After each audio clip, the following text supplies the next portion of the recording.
Hello, fellow historians. Welcome back to another episode of Documenting History.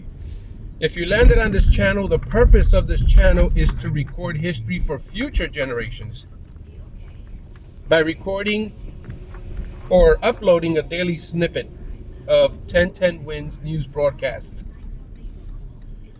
I used to listen, or I still listen, to the news broadcast every morning on my way to work.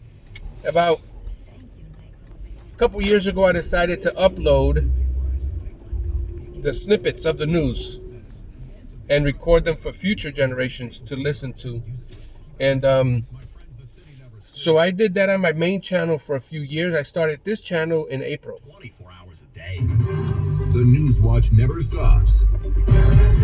This is 1010 Wins at 92.3 FM. You give us 22 minutes, we'll give you the world.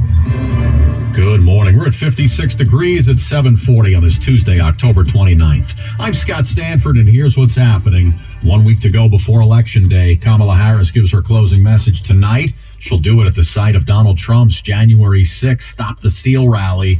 The home cooking for the Yanks, not much better in the Bronx. Teoscar Hernandez cuts down Stanton at home plate. Yeah, Dodgers win again. LA can close out the World Series with a Game 4 sweep tonight.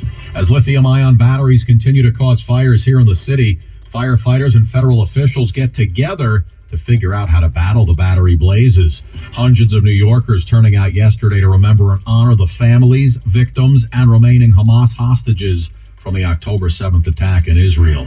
The list of lawsuits against Diddy piling up. This time he's being accused of drugging and sexually abusing a 10-year-old boy in 2005. Checking sports, Giants lose to the Steelers. They're 2-6. That season's over.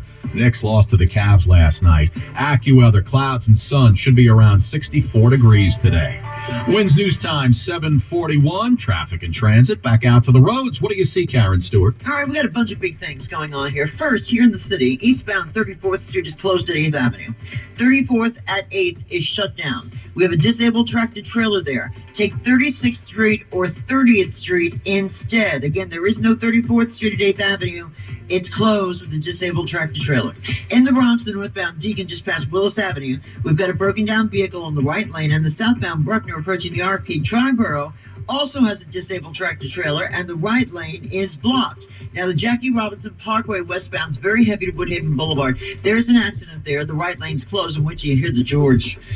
Oh, boy. Here's what you need to know about the bridges and tunnels. The inbound George has an hour wait for the upper with an accident at the tolls on the left and centers. The lower level is where you need to go with a 30 to 35-minute delay. The outbound George upper level is 45 minutes from the Cross Bronx. We have an accident and a fuel spill exiting off onto the New Jersey side. The left and central lanes are blocked. Take the lower level approach outbound back to Jersey. The outbound lower level has a 45-minute delay, plus they've got police activity, and the right lane is closed. Our next report's in less than 10. I'm Karen Stewart, 1010 Wins on 92.3 FM.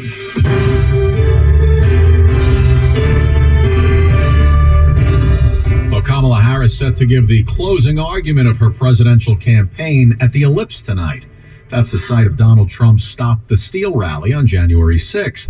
Political analyst Larry Sabato expects the vice president to hit all the key themes of her campaign in this one. Kamala Harris is going to stress three things: reproductive rights, democracy and its preservation, and, of course, Donald Trump himself and the dangers that he presents in this next term. They're expecting around 20,000 people to turn out for this one tonight. The Ellipse is the 52-acre park just south of the White House. That Puerto Rico and his island of garbage joke from comedian Tony Hinchcliffe at Donald Trump's MSG rally on Sunday, not sitting well with the Latino community. Luis Miranda is the father of Broadway star Lin-Manuel Miranda. He says Latino activists are now ready to campaign in the battleground states for Kamala Harris.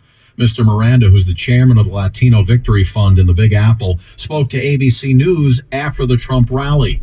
He says he holds the Trump campaign responsible for those garbage comments. We are not garbage, and we are not lazy, and we're all American citizens ready to vote in this election. Donald Trump at a campaign stop in Atlanta, the former president accusing Kamala Harris of labeling her non-supporters as Nazis. The newest line from Kamala and her campaign is that everyone who isn't voting for her is a Nazi.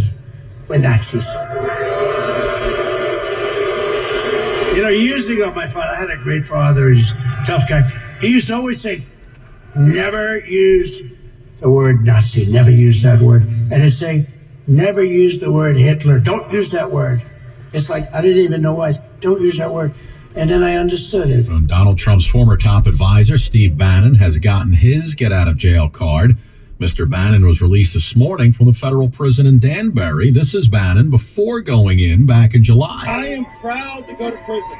If this is what it takes to stand up to tyranny, if this is what it takes to stand up to the Garland, corrupt, criminal DOJ. Bannon was convicted of contempt of Congress for refusing to cooperate in the investigation of the January 6th attack at the Capitol. Wins News Time, 7:45. All right, let's talk World Series. The sands in the hourglass running low for the Yankees. It is a fastball. It's ripped down the line. It is gone. A fifth consecutive World Series game with a Freddie Freeman home run. I got a great idea. Maybe we just walk Freddie next time. No, don't even let him swing. The call there on Fox. The air sucked right out of the Bronx in the first inning. Dodgers the 4-2 win. No one's ever come back in the World Series down 3-0. History will tell you it's over. What? Over? Did you say over? Nothing is over until we decide it is. Yeah, you know what? He's right. We'll decide when it's over, I think. Yanks and their fans just hoping not to get swept tonight. Logan from West Milford, New Jersey, leaving the stadium pretty glum. Even in hard times, how do you cheer for the Yankees? I don't know. It's pretty hard right now. The Yankees didn't give their 49,000 fans much to cheer about. Logan's mom, Lauren, trying to find a way. I'm so upset. They just, no situational hitting. None. What do they need to do to wake up or do something? I think they need just that one big hit, and then I think everybody, the spark. They need the spark. She says that spark has to come real soon. At Yankee Stadium, Juliet Papa, 1010 wins on 92.3 FM. Well, today's the day that firefighters from around the country get together with officials from Homeland Security for a 2-day symposium on how to better tackle the rash of deadly lithium-ion battery fires. This 2-day symposium here at Randall's Island, departments from Atlanta, Chicago, Denver, Seattle, all taking part. And FDNY Commissioner Robert Tucker telling 1010 Wins, sharing data about lithium fires all around the country. They have to do that to continue to fight back. These are very unique fires that lithium-ion batteries are causing in New York City. But it's not just a New York City problem. This is a national problem and even an international problem. Among the agenda items, the departments want to find a way to create a national database cataloging e-bike fires across the country. The FDNY's efforts of inspections and public education is working. Fatalities related to these fires are down to 5 so far this year, compared to 14 at this point last year.